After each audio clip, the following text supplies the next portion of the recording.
Welcome to today's episode, where we're diving into the classic 1967 thriller, Deadlier Than the Male. Directed by Ralph Thomas, this British film combines elements of espionage, charm, and the allure of femme fatale, creating a piece that feels like a unique blend of James Bond and the old detective noirs. It's based on the long-running Bulldog Drummond series, with Richard Johnson playing Hugh Drummond, a suave, intelligent investigator and oil company troubleshooter drawn into a web of assassination, seduction, and intrigue. Deadlier Than the Male doesn't shy away from the more seductive and deadly side of the spy genre. The story revolves around a series of high-profile assassinations carried out by two glamorous but ruthless women, Irma and Penelope, portrayed by Elka Summer and Silva Casina.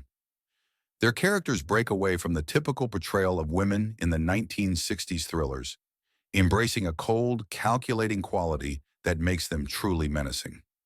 These women aren't the usual damsels in distress or sidekicks.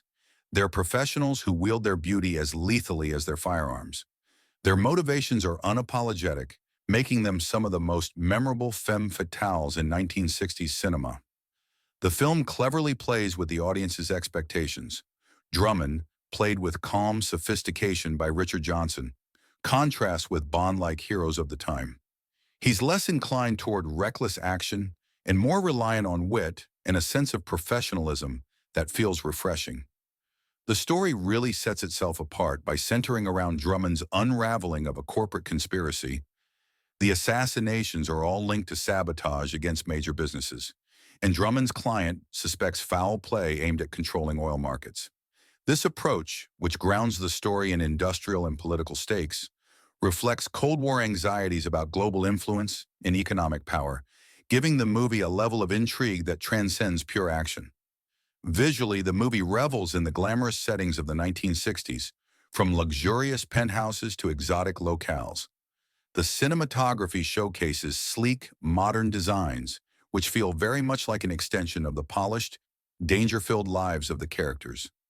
The contrast between the film's sophisticated style and the brutal nature of its plot plays a major role in its charm.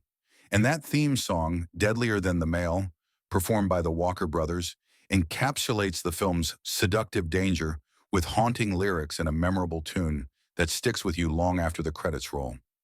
In terms of impact, Deadlier Than the Male doesn't have the massive legacy of the Bond franchise, but it was well received as a stylish spy thriller that challenged gender roles in cinema. Critics of the era noted how the film leaned into the evolving image of women on screen. Summer and Kushina's characters were praised for their independence and control, even as they played villainous roles.